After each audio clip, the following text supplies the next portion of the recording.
Hey everybody, I'm Bruce Ulrich. Today I'm going to show you how I made these leather patches. I actually put my logo on these and I will be passing these out at Workbench Con coming up in a few days. Workbench Con is in Atlanta and it is February 21st through the 23rd, and I don't have any stickers like a lot of people do, but I'll be passing these leather logo patches out. So if you see me, grab one. I put these on some hats. I sewed them on two different types of hats, and I'm actually going to be giving this particular hat away, and I will tell you how you can win that later on in the video. So no more delaying, let's get into the project. I started out by grabbing a few sides of leather. Then I laid out some painter's tape. This is going to act as masking so that it does not get smoke stain on it later. Then it was off to the laser. I developed a file in Inkscape for these and actually used a dashed line kind of to get the stitch holes. Quite a few of them came out very clean and automatically, but there were a few that I had to kind of use a knife and trim to make sure that they broke all the way through.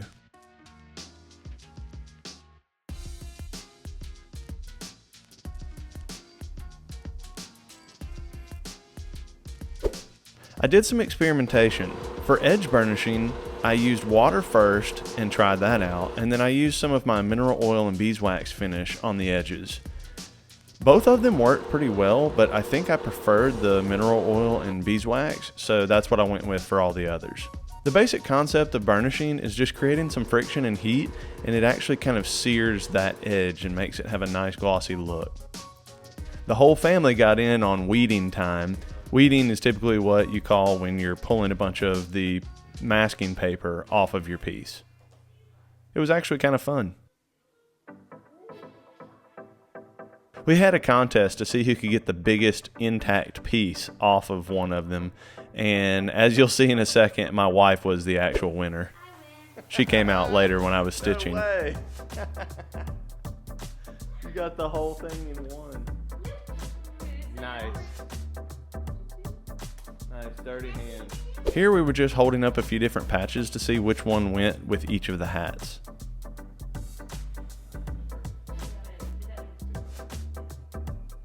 I found that Clorox wipes did a pretty good job of removing the smoke stain from the front and the sides.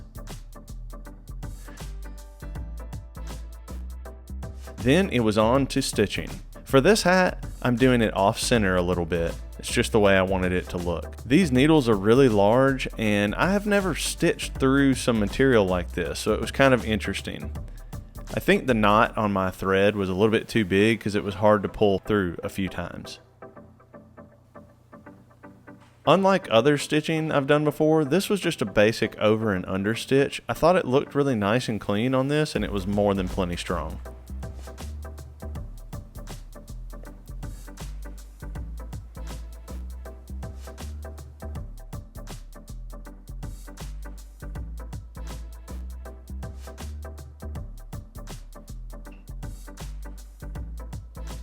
Once again, I used the method of about 4 times the length of my actual stitching for the thread that I needed. Then it was on to the next hat. This one I actually thought would be easier, but it was way harder to get the needle through. I don't know what that front was made out of, but the stitching was incredibly dense and tight, and I actually had to use an offcut of leather like you see here to push the needle through. I used it like a thimble because it was killing my finger trying to push that.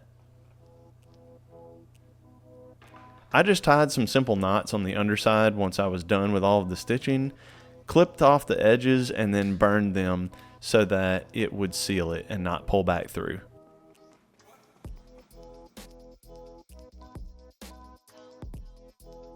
So that was a fun project. Ran into quite a few issues, and I wanted to talk about a few of the things I learned and maybe some things that you could avoid if you attempt this in a similar way.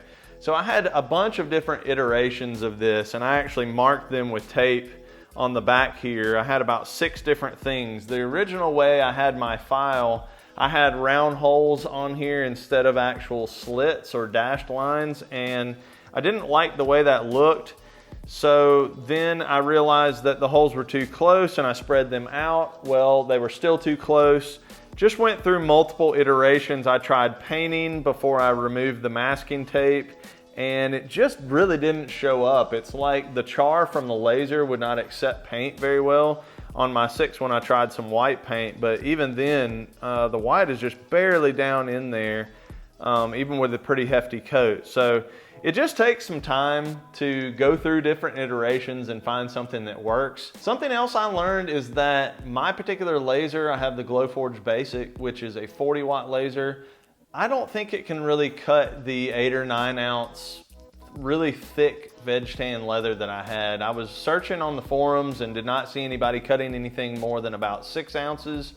And there was one of them, I think I tried 14 or 18 different passes at full strength, and it still didn't cut through in certain spots. So I think it was maybe just above the capacity of what I was able to do with it, and I stayed up late last night really messing with it, and I thought it was something I was doing. Come to find out, I think it was just over my laser's capacity. So if you attempt this, maybe use some little bit thinner leather. My friend Edward made a leather patch and stitched it to a hat. His channel is called Curious Creator, and I'll link to it below. He has a different take on it, and he used totally different methods to create the patch than I did, and even different stitching methods. So definitely go check that video out and give him a follow. He's got some really interesting videos on his channel, and I like what he's doing over there. If you want a chance to win this hat right here or a few different prizes, I'm doing that over on my Instagram channel. That is at BrewDaddy, and I'll link below to where you can find that. But this will be one of the prizes, is this actual kind of trucker style hat. I'm keeping this one. This is the one I'm keeping, but the trucker style I'm giving away. And then I'm gonna put together a maker box with, you'll be able to tell me whatever you want engraved on it, and I'll custom engrave that leather patch for you. I'll give you some threads, some needles, everything that you need to like sew that into a backpack or a hat or whatever you want. And then I'll also be giving away some of this board tonic that I have. This is actually really good on leather as well. It's just a mineral oil and beeswax finish. And I made this a while back, and I've got a few cans of it. So this will be one of the winners. You can pick up some of this stuff. So once again, go over to my Instagram page, that's at BrewDaddy, and check that out. Remember, if you're gonna be at Workbench Con, come up and find me. I'll give you one of these patches. I'll see you real soon.